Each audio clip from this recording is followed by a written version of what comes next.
Today is April 9th. The Yankees took game one in the Bronx against the Marlins on the Eclipse game. We're not talking about that. We're talking to Boone about a ton of other stuff. Come on. Series recaps later on. Talking Yanks with old John Boy and Jake. Recaps galore, weekly awards, stat lines, theme, and hot takes. Get your Yankees news from these two fine dudes. It's time for Talkin' Yanks. Talking Yanks with old John Boy and Jake. Talking Yanks with old John Boy and Jake. Hello and welcome to Talkin' Yanks, brought to you by SeatGeek. Thank you very much for joining us today. My name is Jimmy. His name is Jake, producer BBD behind the dish. And Boone will be joining us soon because it's the midweek episode. And also, mine and BBD's slapball team will be making our grand debut tonight on the Warehouse Games channel. Jake's team won the first ever game of slapball. Congratulations, Jake. Thank you. Been a pretty big week, James, BBD. Sam's in the room, sneaky. And yeah, my New York Yankees won their fastest game since 1992 last night against the Dead Fish. And then UConn with one of the more dominant college basketball runs a program has ever seen. So I'm, I don't know, it's feeling like a Jake year. Wow. Like the Yanks might as well win. The whole year. There was something else I wanted to win. I don't know. Okay, something else. How are you doing? You were anti-Caitlin Clark, maybe? You wanted them to lose? Love Caitlin Clark. How are you? Okay. Good. Excited. Yesterday's game was interesting because Why do you hate Caitlin Clark? I love Caitlin Clark. I was Oh. pissed that she lost. Sucks. I'm actually, my YouTube right now is just a algorithm of Caitlin Clark and Haley Van Lith only. Answering. Only? Dude, it's kind of. There's also sourdough bread baking because Katie's been baking a lot, and I have the paid YouTube account, so she uses that. No ads, and then a lot of post game press conferences of Caitlin Clark and Haley Van Lith because I watched like 3. Sure. Yeah. First short. Open my phone. Haley Van Lith. Boom. Yeah. Zach Short. And Zach Short. Wow, how about that? Zach Short. The Marlins forgot to show up to game 1. What was that about? That was the little eclipse hangover? You texted in the group chat, like, have the Marlins been in this? What'd you say? Like, has a single Marlin been in this game? Yes. And you really made me like think, like, I haven't taken in. No. There was never an at bat where I was like, oh shit, this guy's up, or like, oh wow, he's battling, or whoa, nice play, or what a nice pitch. Like, I didn't have a single Marlin thought. It was really has that guy lined out to third twice? It was very odd. Nothing. It was crazy. Nothing. And that's why it was the shortest, funnest. There's like simplest one game. Tim Anderson ground out where I was like, okay, Tim Anderson. Yeah. Otherwise, it was nothing. I think the same dude got on base twice, and that was the only guy who got on base, De La Cruz. 7-0. Volpe Soto 3-run homers. This isn't a recap, though. It's not a recap. It's just that the vibes are good. The Story are undefeated in slapball. UConn men's basketball championship. Women's, a little disappointed, but we're coming back next year. And then there's another thing that I want to win this year that's not the Yankees, but I don't remember right now. Maybe Boone will have it. Your Broncos? No. Your Rangers? I'm not bandwagoning for them yet. Well, it's not the but playoffs. Once the second round of the playoffs gets here. Okay. I can't bandwagon the first round of the playoffs. I just don't have no need for that. That's fair. That's fair. Yeah, so we got some questions for Boone. And yeah, like we said last episode when we talked to him, we're trying to navigate. Like, we can't just gush. We're like, oh, shit, how about Volpe? He's good. That homer, nice. So, yeah, we got a lot of practice at having to do, like, tough interviews last year. when times were bad. We're not sure how to do good ones yet, really. Yeah, times are good. I don't have trivia. Do we have trivia for him? Did you see that eclipse? I'm not aware of any trivia we have. Okay. Brew something up. Yeah, we'll brew something up. We've got some time before we're supposed to join him. So some good questions. So I'm excited to chat with him. Had to protect Volpe. That was new for him. You know, I don't know if that's ever been happened.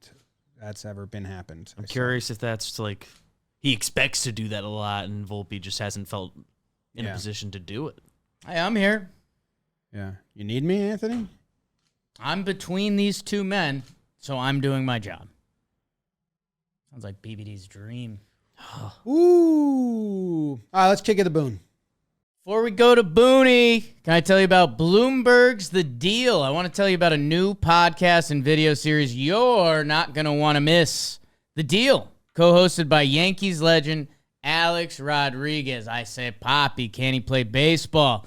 Every week, A-Rod and Bloomberg reporter Jason Kelly speak with big-time athletes, entertainers, and executives like Maria Sharapova, Michael Strahan, Derek Jeter, and more.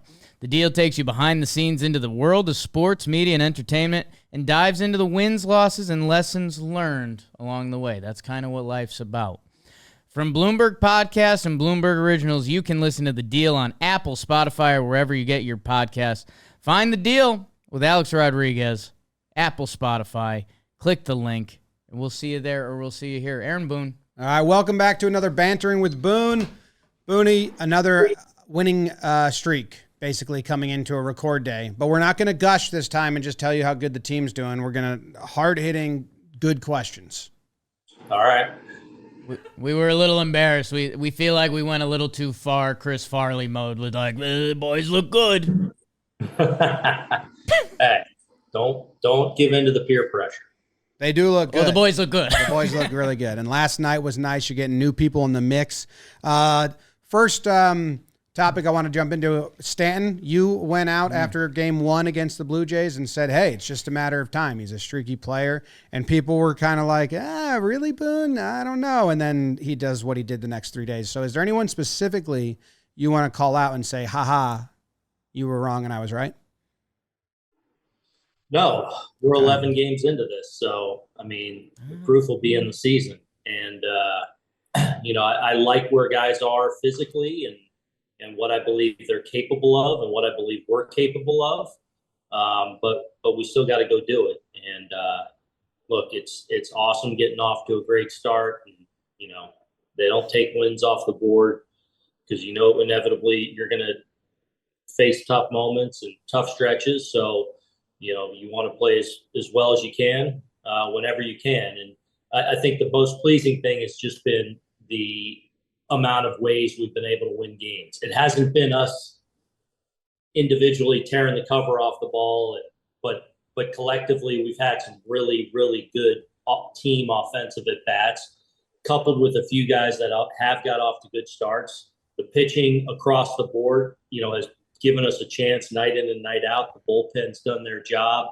And I feel like we've been solid on defense and very opportunistic on defense. Like when there's been a winning play to be made, these guys have made it. And, we got to continue with that focus and that mindset. And but I love where this group is right now. With Stanton, I pulled up a stat that was kind of crazy. It was about, fastballs were the problem last year. And until 3 days ago, they seemed like they might be a problem again this year. And then he kind of, got rid of that. He pulled, I think, 4 fastballs in the last 3 games. Last year, the stat I pulled up was in 274 swings at fastballs 93 or above. He had 4 hits where he pulled it. So there's clearly something different in his swing of late that he just didn't tap into last year. Do you think that has to do with the fitness, swing change, or just anything? Health? Which is tied into, I think, where he is from a body standpoint. And you've heard him talk a little bit about being in his legs and being dynamic in his legs in the box. He wasn't that last year. So, it's like a Ferrari, not totally firing, and the reality is, like, I just want him to be healthy. And then I think we have a chance to get the best version of G, because he still has elite bat speed, obviously elite strength. So if he's healthy and strong from a foundation in the box, he at least has a really good chance to go out and be successful. And the things I was seeing early was, he wasn't getting results, but I felt like they were competitive at bats. He wasn't, massively chasing. He was firing off good swings. He was just missing a couple balls.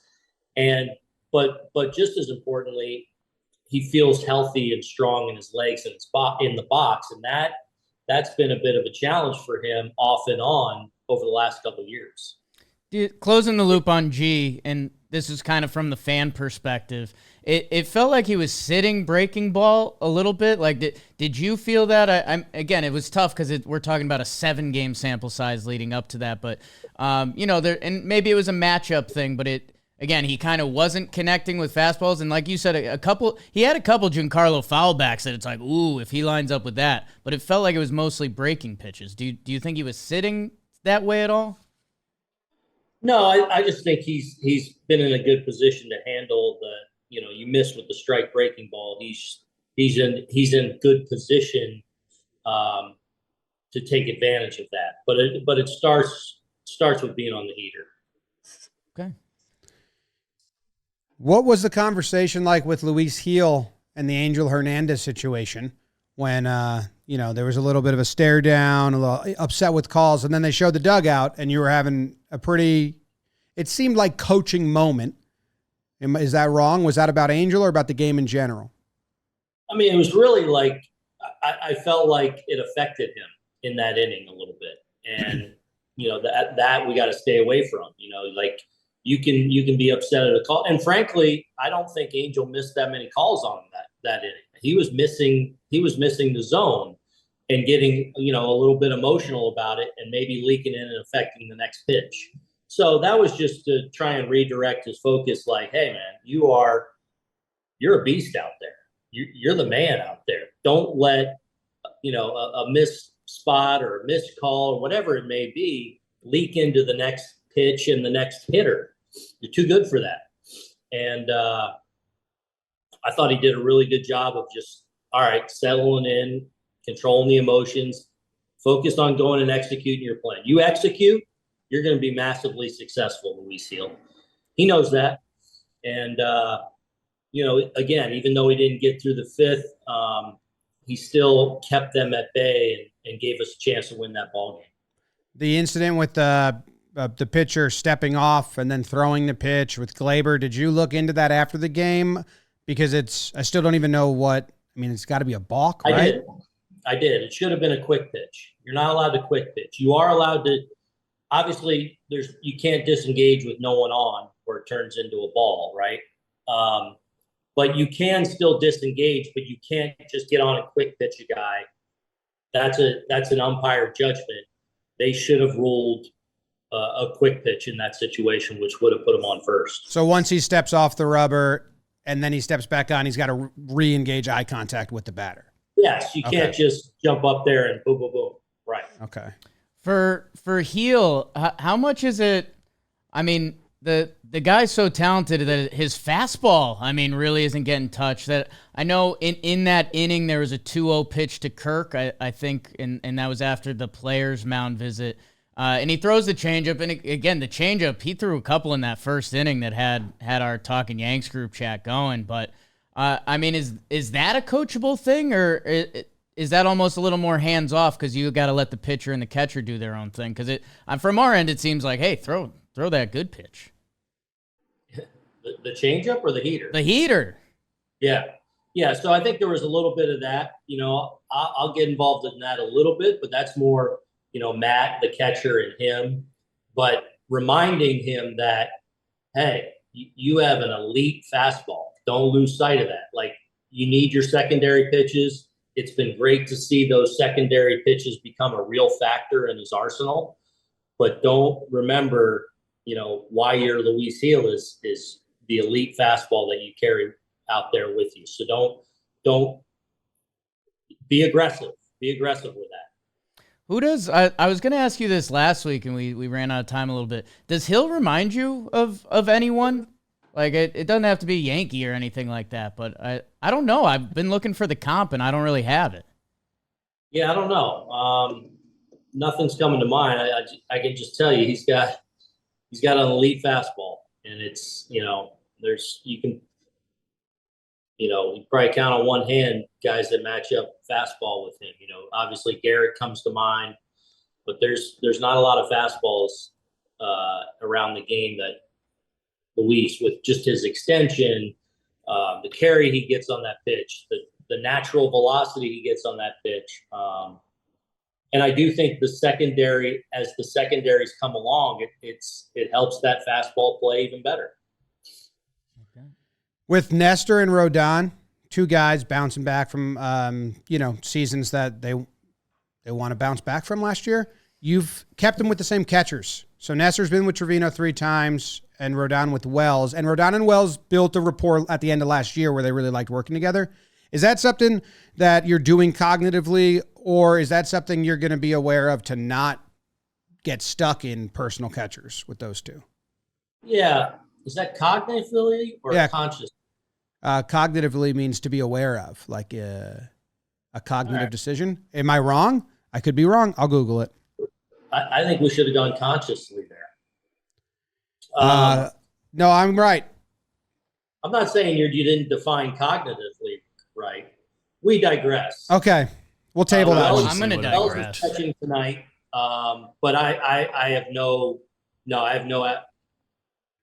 apprehension of pairing Trevi with Carlos or Austin with Nestor. It's just been working out. Wells and Carlos have built a really good rapport together. But there'll come a time when Trevi's catching them and Wells is catching Nestor. It's more lined up just scheduling and matchups and things like that. So Yeah. I know Jim will probably want to segue this to Oswaldo in a minute, but when you see the 3 lefties lined up for the Marlins this series, are you looking at the matchup for Trevino to start, or I guess what's the thought process with your catchers going into a series that this is a little bit of an odd one? You're not going to see 3 lefty starters a lot. Yeah, true. I'm playing Austin tonight. I'll probably play Trevi tomorrow. And then we go into Cleveland. I think we get righty, so it'll probably be Austin 2 out of 3 with obviously a day game out of there. So just kind of look at the week. It's fluid. Yeah, I don't want to just, not play Wells against lefties, because I do feel like he has a chance to really hold his own against lefties. I don't plan on hitting for him much late in the game, especially early in the season off a lefty. There may be a real specific matchup in a real specific spot of the game, but I do want to see him face some lefties as well. Yeah, that pivots me to Oswaldo, because I saw the 3 games coming up against lefties, and I'm like, well, I get it. We got to see what we got in Berti and give him his run, but Oswaldo has deserved to start, and he can switch hit against certain pitchers. How do you find a way to get him in some of these games? And then the question we were talking about is, would there ever be give Verdugo a day against a lefty, have Oswaldo go to the outfield? Is that in the cards? Yes.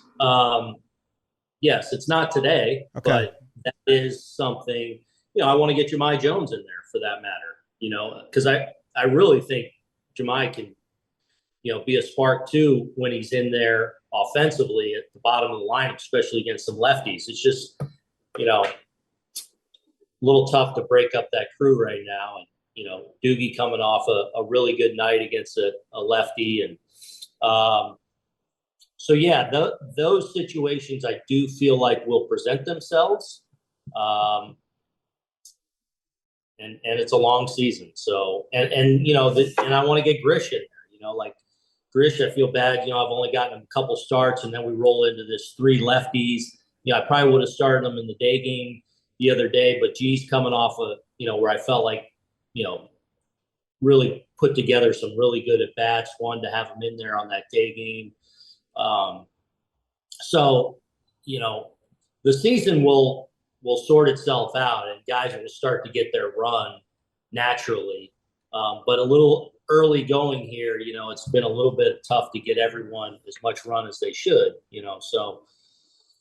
but those things will occur as we go. I love prioritizing. You say Verdugo hit well, keep him in there, stands on a heater. We saw Oswaldo do the same. I know it may have been the same in the past. It sure feels like it's we're doubling down on that this year more so in the past. Just, hey, guy had a great night. Let's run him out there again. So, Well, I mean, a part of that, like tonight, you got another and Puck when he's on can be really tough. We gotta hopefully we can make it a challenge for him to come into the zone. But you also got Rodon on the hill, fly ball pitcher. So having Doogie out there, I really value that on the defensive side tonight, and don't want to shake things up too much there as well. No need to shake things up when you're 9-2, man. Again, we're liking that. I do know Verdugo was in just a bad luck slump, and I think he went socks down for the first time last night, and he ends up with 3 hits. I don't know. I guess you have any slump busters you used to use, and are we seeing any other, superstition going around? The boys are 9-2, like we want to keep things going. Yeah. Doogie, I feel like he's been slowly getting there offensively, and he's one of those guys as good a bat to ball as he is. Once he gets rolling, he can get on those streaks where he throws out a lot of multi-hit games, over a good stretch. The thing I've loved about Doogie is he's been, I talk about everyone not being hot or all the things we've done to allow us to win a lot of games here early. Doogie's kind of embodied that. He's gotten some big hits for us, sack fly, obviously the big home run and extra innings. Defensively, man, how many key plays has he made defensively? How well has he played out there? So he's done a lot of winning things in the first 11 games while he's kind of finding his traction offensively. I also, Boone, we were kind of laughing because we were like, well, we want to talk, and we got some Yankees. I do have a little trivia for you at the end. It's Boone trivia. I'm still trying to find our trivia lane. But wanted to ask you, and I mean, this has been something the Yankees have felt, but it's become the topic of baseball with the arm injuries and velo, pitch clock, all of it's getting timed in. Garrett spoke a little bit. Verlander got a quote in the other day. I guess want to get your thoughts on it because when all the baseball people talking about it is fun, but it also feels like we don't have a great solution. No, I mean, this has been I think an issue that people, outside fans, people inside the game, certainly, you're certainly aware of what's been going on with the pitchers and the evolution of pitching and what guys are able to do now from a training standpoint. And there is no easy answer. I think to dismiss certain things is silly too. I mean, I think there's a lot of things that may or may not be factors in guys getting hurt. And I think the velocity and the torque and the breaking balls and all that guys are throwing, the grip change. I don't think you can just dismiss pitch clock out of hand. I thought Garrett said it well, and that's something that you'll have a better grip of 4 and 5 years down the road. Maybe it's nothing, but maybe it is something. Maybe it is one part of the chain. I thought Verlander talking about it yesterday. I actually watched his clip. I thought it was really thoughtful and insightful. It is an issue because you want your best players out there. Injury's part of sport. It's part of the game. But when you have it, as widespread as it's happening with our pitchers today, I mean, what do you tell guys? Yeah, just go easy. That's not the answer. I mean, because this guy over here is ready to pounce on that, who's saying, I don't care. I'm going to do anything I can to get to be a big leaguer, right? So they're lining up for you. And I think, one of the biggest differences, I actually talked to Garrett a little bit about this yesterday.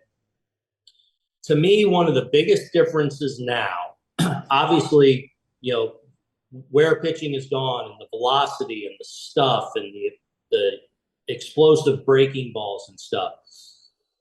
The difference now between Garrett Cole and, say, the 15th or 20th pitcher in our organization is way smaller than Bob Gibson and the 8th guy on the Cardinal staff, Steve Carlton and the 7th guy on the Phillies staff. Pick a guy when I played. They were true men among boys. And that certainly is still the case. Obviously, the Garrett Coles of the world are great, but the 15th guy in our organization is pretty special, or something pretty unique and special and qualified about him that has closed that gap. And there's just more guys in the mix that can be kind of dynamic, even if it's in a short burst. Yeah, I think stuff-wise, that's definitely true. You know, you got guys with the velo and the movement, putting it together in a mound, game planning, cat and mouse. I think Garrett stands, you know, there's still that upper echelon. That just like and obviously that's then becomes a separator between starters and a one matchup reliever that's really good in a one inning setting against the right part of the lineup. Apples and oranges there. I'm just saying, it's a lot different than even when I played. Yeah, relievers used to be just you're too old to start, so go to the bullpen. We were laughing at a bunch of the Red Sox rosters. When I played, you were well into the closer setup guys and stuff like that. So there were usually, at least 2 or 3 guys in a bullpen that were legit. But then, typically, reliever 4, 5, 6, 7. And back then you only maybe had 6 or 7 relievers. Now you have 8. But reliever 4, 5, 6, 7, was a pretty big fall off. Now it's not so much the case, at least from a stuff standpoint. Do you get caught up in some of the theories getting thrown around, or if they limit pitching staffs to less pitchers that you'll need more stretched out guys, or that people throw out that you lose the DH rule? Are you into either of those in the future? Look, I think it's all worth considering and digging into, and it's definitely interesting thoughts and discussions. I don't know what the answer is, but I think it's worth talking about these things. On the surface, it's like, and I think part of MLB did do that a little bit by saying, okay, you can only have 13 pitchers on a staff. Whereas, there are times in the past where we would have 14, if we were a little short, can't do that anymore. Is it better to limit even more? But then you get in a situation where you're optioning guys left and right, or you are putting somebody at jeopardy in a given day. And you want to protect against that as well. So I don't know what the answer. I think it should all be on the table though. And talking about it, because, the injuries are a problem. Your career numbers versus a reliever the second time you saw them, pretty nice. How about that? Really? Yeah, 904 OPS when you saw a reliever second at bat. Also, when you saw a starter 3 times, you crushed him. Did you learn as you go? Did you take the first at bat into the second and then them into the third? I mean, probably, but not like when I was playing, I was not like, ooh, let me get this guy the third time. Well, you weren't like, hey, he threw me off fastballs that at bat. Maybe he changed. Like, were you playing the game with the pitcher and the catcher a lot? Yeah, sure. Okay. Of course. Okay. That's cool. Jim, I don't want to blow up your spot here. There is a note that says the Berti bunt, I liked it, and you wrote that. I wrote that. I liked the Berti bunt last night. You got 2 on base, first and second, no outs, 9-hole hitters up. The Yankees lead the league in double plays. You just get that 1 out of the way, put 2 in scoring position for the top of the order. No doubt. I know the double play's not.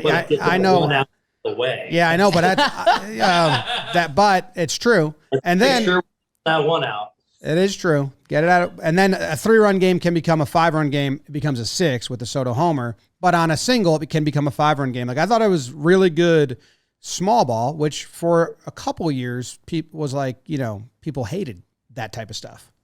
Yeah. I mean, I thought Berti executed really well, because I wanted him to be aggressive with it in that situation. So not just the blatant sack. I wanted to give himself a chance to even get a hit out of it. And I thought he did a really good job, because he almost got it by the pitcher there. And then we're talking bases loaded, no outs. But worst case scenario, we're executed. We get, like you said, we got the top of the order coming up with a chance to pad a lead that, we're in a game where, Nestor's rolling a little bit. So just a good job by Berti there of executing. How do you relay the intent of the bunt? Is that part of the signs, or do you pull them aside and just like say it, or because it was the middle of the inning? Yeah. No telling. Okay. Probably just hoping, just eye contact and just like a hard nod. We have our ways. Okay. Okay. Did you ever think you'd have to get between Volpe and an umpire? Yes. All right. That's the first time he really showed, hey. Volpe gets sneaky pissed at umpires. He worked really good at bats, and those strikeouts both were really good at bats. Rightfully so. Yeah. Like you're throwing those at bats that he's throwing out there right now, and you get 2 called on you. I think both in 3-2 counts, right? Yeah. Or was the first one 2-2? The second one was 3-2 for sure, because he was 0-2 and he worked it into a walk. It was really good at bat. Gets rung up. Yeah. Yeah. So when you're having the level of at bats that he's having, and you grind out a walk and know you did, yeah, I was irked for him. So, but he reins it in pretty well. But he gets mad. I've been taken back by how much Soto talks to the ump the entire at bat, almost every at bat. I mean, he's like working the ump like a manager does, basically. He's in his office there. Yeah, He really is. yeah. Yeah, he's holding the meeting in his office. That's a good way to put it. All right, Jake, you want to hit some trivia on the way out? Aaron Boone. Trivia. Yeah. And this is Aaron Boone trivia. So, and I kept it pretty clean. I'll start out wide, and I was surprised to see the most hits you had against a single pitcher is a little bit a guy who's in Yankee folklore. Who is it? Oh, you mean career? Career hits.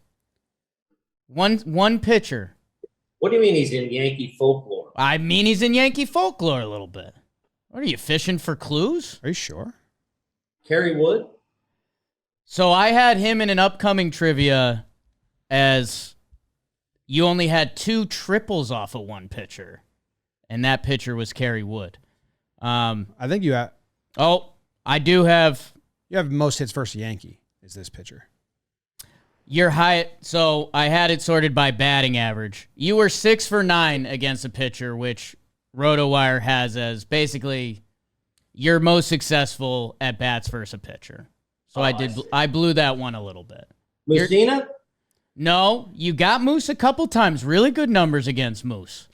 Him and Billy Wagner were a couple impressive ones on your pages that I was like, okay, Booney. 7 for 14 off him.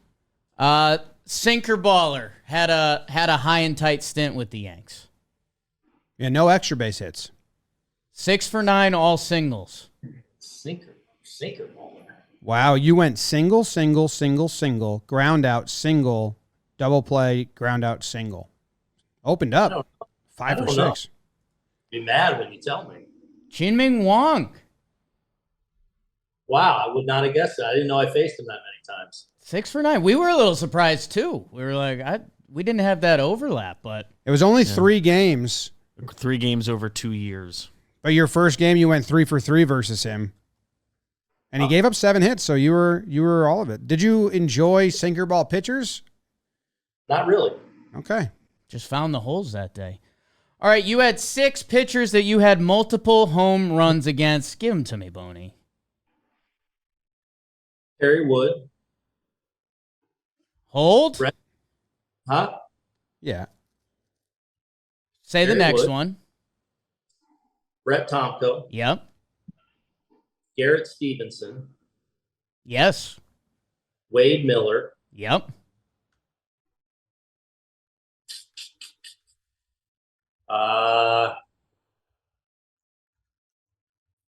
Mike Williams. Mike Williams is on the list. How many home runs? Multiple. You have 16 you've had multiple home runs against. Whoa. What's Yeah. this stat page doing to me? You got to use Baseball Reference. The king Did I of get stats. Oswald twice? Code BBD. Yeah, you got Oswalt twice. You got Oswalt twice. I think of the starting pitchers. Oh, there's another guy that stands out. Kerry Wood was only once. No, twice. Did you get? Yeah, Kerry Wood was twice.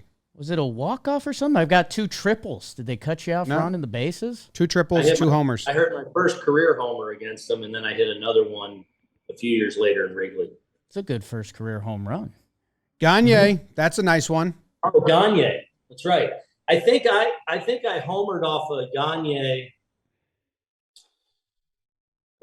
before his long streak started. I homered against him as a starter and a reliever.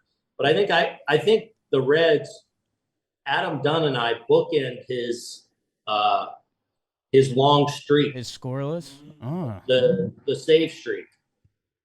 Yeah. You got him, and he buckled down. Yep. So I can't be letting Boone take or lock in. Josh Beckett's a fun name on here. Yeah. Oh, yeah, Beckett. Dustin Hermanson is a name I don't know. Yeah. Dustin Hermanson, yeah. I don't know that one. Hermanson. Expos, Cardinals. Wow, Closer. devilish facial hair out of him. Yeah. Yeah. I mean, that looks like a cartoon evil guy. Mm-hmm. And you look wholesome. Thank you. Yeah. All right. Enjoyed the game tonight. Go Yanks. Did you want to tell us the full lineup real quick? Say that again? Did you want to end with the lineup? No. Leave you hanging on something. All right. Perfect. See you, Boone. All right. See you guys. And there you have it. That was Bantering with Boone on this April 9th. A good conversation. I enjoyed it very much, to be honest with you. And you should go to shop.johnboymedia.com and see if there's any shirts that you would enjoy purchasing and wearing or gifting. Any takeaways, Jake? I like the hand dog shirt. We got to get that one. Vibes are still high. Just like hearing any baseball person talk about the pitching stuff right now, there's the hand dog shirt. Yeah, that's one. Never using RotoWire for stats again. You guys are out. Yeah, I've been out on them for a long time. Canceled. So that's huge, and that's informative for the people. And I don't know. I was looking for a little more on the catcher insight, but I guess it makes sense just looking at the next series. Like Cleveland's got righties, so I don't fully believe it yet. Right. It's still early. It's early, but Rodon was with Wells at the end of last year, and they were like a thing. We'll see. But, you did have Wells catch a day after a night because he was with Rodon, and then that would have put, or whatever it was. I think it was because off day and lefties coming up. Yeah. So you knew he was going to get at least 2 days off. So we've been thinking about the Marlins series. They were kind of playing defense with the 2 series surrounding the Marlins series. I'm excited to see Wells tonight and hear that he's not going to get pinch hit for it. Well, because Trevi's not a hitter that you pinch hit. So Wells should get at bats against lefties. And Boone said we're going to let him face lefties at the end of games, which you have to. And not like they have you don't have non-Trevi obvious pinch hit. You don't have a righty pinch hitter right now. Boone alluded to kind of AJ Puck, man, is like nasty Chris Sale, 6'7" from the side lefty. So kind of tough, but hey, if Austin Wells starts doing good things against lefties, it opens up like a whole different convo. Yeah, great convo. He's still got the underlying stats, Wellsy, which I like. Yeah. I was looking pre-show, and he has 150 slugging percentage, and it's like a 750 expected slug, which expected stats are what they are, but that's a giant difference. Yeah. Just working good at bats. You asked about Stanton, and you asked about the kind of like which pitches he's sitting on or taking, because we've been talking about that a lot. And I was going to save this for the episode, but I'll just build on it because Boone kind of he didn't give a solid answer there. And he might not even know about individual game plans. But Rowson? How do you pronounce it? James Rowson. Because it's spelled, I would say, Rowson, but everyone's been saying Rowson. Rowson had an interview that, I think was it Cuddy or was it Kirshner? Cuddy in The Athletic, where he kind of talked about that a little bit with Stanton. And I thought, ooh, okay. I like that he actually offered some of that. He said where was it? He said, he was talking about a lot of things going on with Stanton, but he said, sometimes pitchers don't work into your plan. They may not make pitches that work into your plan. Maybe they fall behind in the count because a guy made a couple good pitches. Then once in a while you get that pitch and you might foul it off. And he went on to say, the more he gets a feel for getting in that box and doing things as the season goes along, he won't miss the pitches he's supposed to hit. Pitchers are going to make more mistakes that work into the plan, and he's going to annihilate those. Which those two chunks kind of did talk about like guessing pitches or sitting certain pitches and certain at-bats, and he just wasn't getting them. And then... Well, yeah, that Boone kind of said that. He said he was kind of sitting on breaking balls in the zone because he can do like maximum damage on those pitches. Because he hadn't hit fastballs for a long time. And that's what was happening up until the second Blue Jays game when finally it looked like he was like, I'm going to crush the first fastball I see.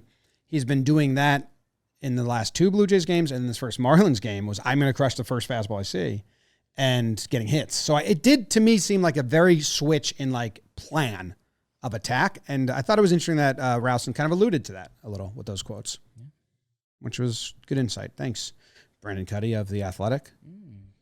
And just one thing we alluded to with Boone, people just need to know what Dustin Hermanson's facial hair situation was looking like. There's that's the most evil right there, which stuff. I love. And like the picture of him screaming right there. Yeah. I mean, he knew he was going for, I want to look evil. Yes. That guy plays the devil in like a Disney movie where the devil comes to your town. And like, If the devil played baseball. Yeah.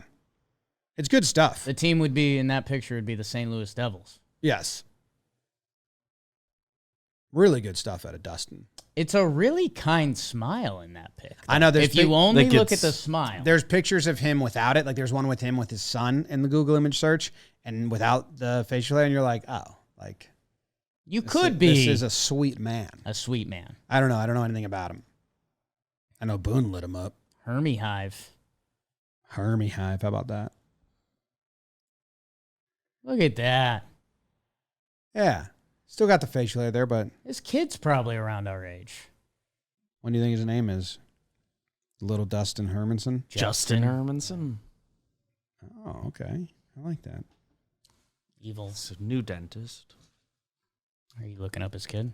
Through 2008, there has been no other Major League player with the last name Hermanson. Although contemporary Chad Hermanson, spelled differently, had a similar last name. So he's the only Hermanson with an O-N at the end.